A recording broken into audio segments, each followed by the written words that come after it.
lá, pessoal. O que é a cidadania italiana iuris sanguinis, né? Tem um pessoal que não tem, que são descendentes, mas que nunca ouviram falar, não tem a menor ideia de como funciona e até aqui tudo beleza, tudo certo.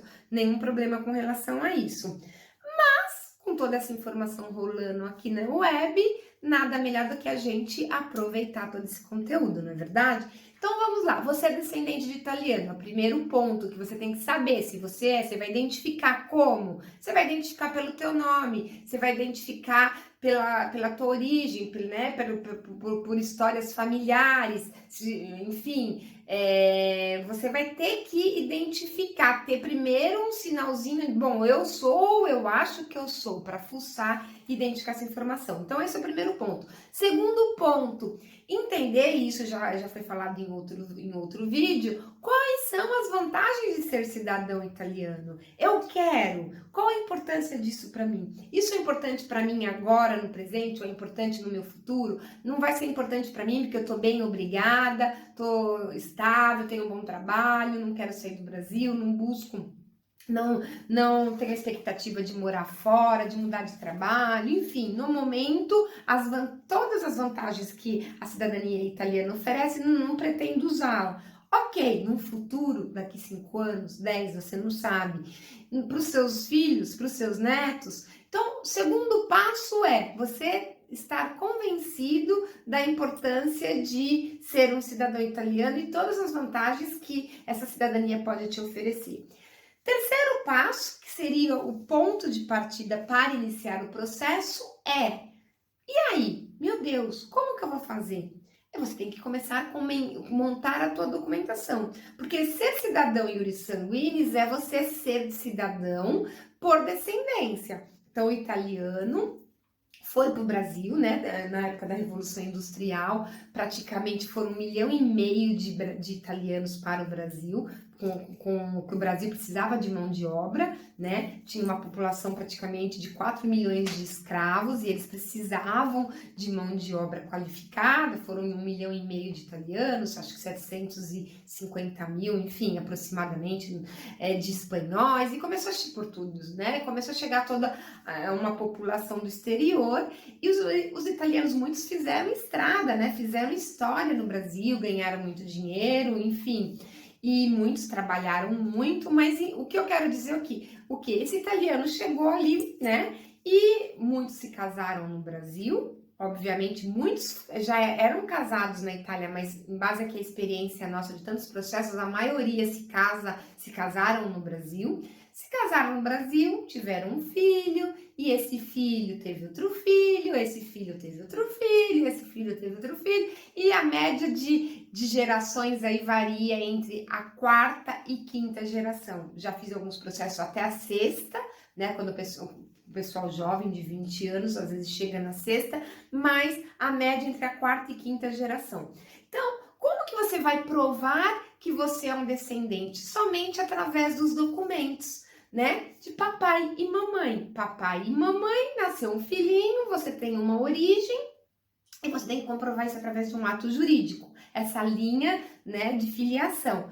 Então, o italiano, ele, com a certidão de nascimento dele italiana, foi para o Brasil, ele se casou e teve um filhinho. Esse filhinho obteve o direito da cidadania italiana, né? Tem todas as regras que não serão faladas nesse vídeo, só para você ter uma ideia da documentação.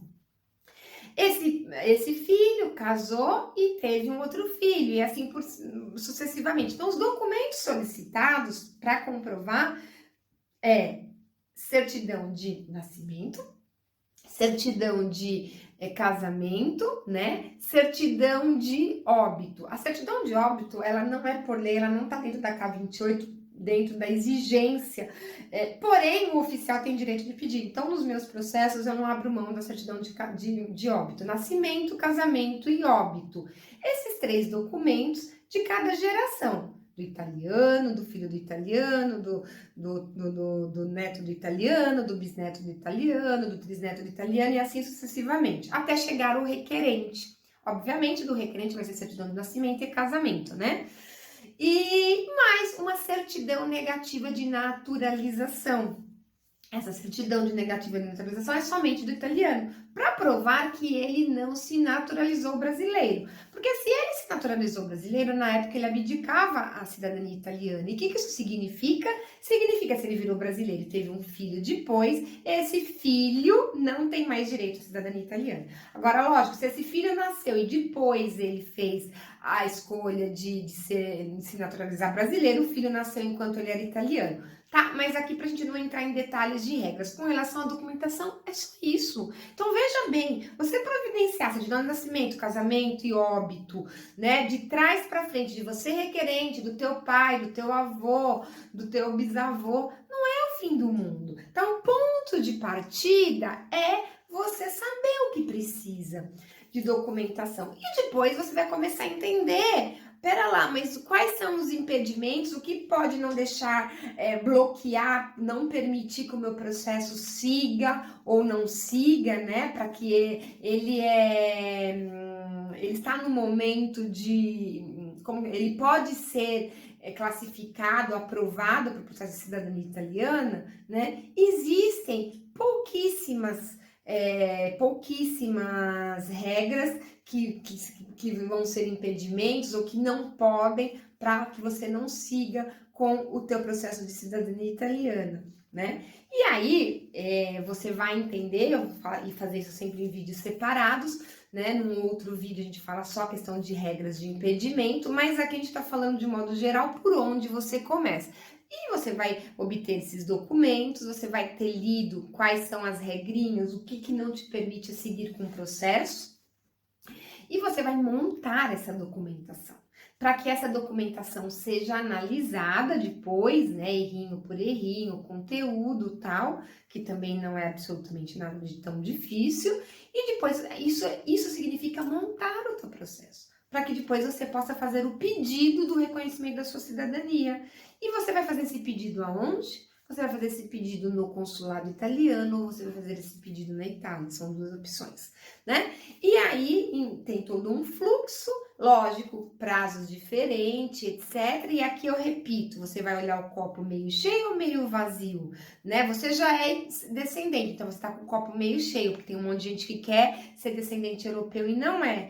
Aí depois você vai providenciar a documentação para que seja analisada, né? Então, a partir do momento que ela é elegível, ela está ok para fazer o processo, você vai dar entrada onde convém, em base ao teu perfil, à tua expectativa, ao teu tempo, à tua necessidade. Vou fazer no consulado, porque hoje demora, amanhã pode não demorar mais tanto, que eu acho que esse é o caminho, daqui a uns anos esse fluxo, com tanta automatização, etc., vai melhorar, né? Vou dar já entrada no meu pedido no consulado, ou eu vou fazer fisicamente na Itália, mas eu quero saber, minha documentação está pronta, um ponto de partida. Então, é esse o caminho. Só que é algo muito sério, você está ganhando uma dupla cidadania de algo que é seu, um direito seu, né? É um direito desde que você nasceu. Então, a mensagem aqui para você: já decidiu? Você sabe as vantagens de ser cidadão italiano? Você identificou que você é um descendente, seja pelo sobrenome, por histórico familiar, você imagina que seja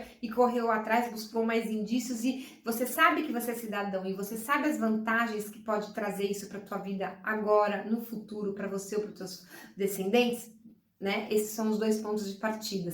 Aí você vai começar a montar a tua documentação de trás para frente, que é nada mais certidão de nascimento, casamento e óbito, desde do italiano até o requerente, na média é de 4 a 5 gerações.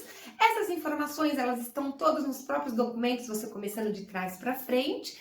Não é absolutamente nada desse fim de mundo montar um processo, a partir do momento que você se dedicar, perder um tempinho, né? Seja que você tenha recurso para pagar um profissional mesmo assim, é importante, já falei em outro vídeo, você se envolver e entender, né? Para não falarem para você, ó, joga 1 quilo de sal aí no bolo e você pelo menos saber que os ingredientes de um bolo não vai 1 quilo de sal, para você não se permitir ser enganado. Então, se você for fazer com um profissional, atenção. Se você for fazer sozinho, que você pode sim fazer sozinho, não precisa de advogado e montar todo esse processo, você precisa só se dedicar, ter tempo, se organizar, se estruturar, para que você fale, bom, eu vou fazer isso em determinado período de tempo, tá?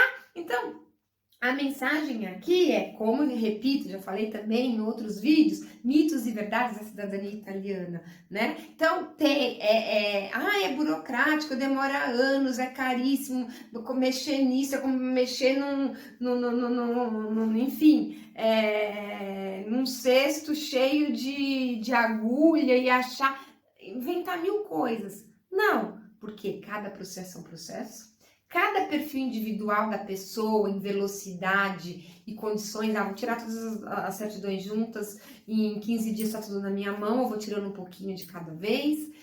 Eu sei fazer, entendi como faz, ou seja, então não dá pra gente ficar colocando desculpa só no que a gente ouve falar, em lugares confiáveis e não confiáveis, né? Então tem que ver a procedência, você tem que ter a perspicácia para saber separar as informações. O importante é que hoje, graças, né, a Deus, ao homem, toda essa tecnologia da informação, nos possibilita realmente receber todo esse conteúdo. Como eu aqui estou passando esse conteúdo para você. Por onde você começar para te despertar de você não deixar de reconhecer algo que é teu, que é precioso, que é um patrimônio, que você tem o direito desde que você nasceu e que de repente você nem sabia, nem estava antenado e só ouviu falar nas objeções e dificuldades. Quando, na verdade, você pode se envolver e ver que você pode sim fazer algo que de forma muito descomplicada e você pode se tornar um cidadão italiano, tá bom? Então, não perca a oportunidade de investir em você, no que é teu, seja para você ou seja para tua família.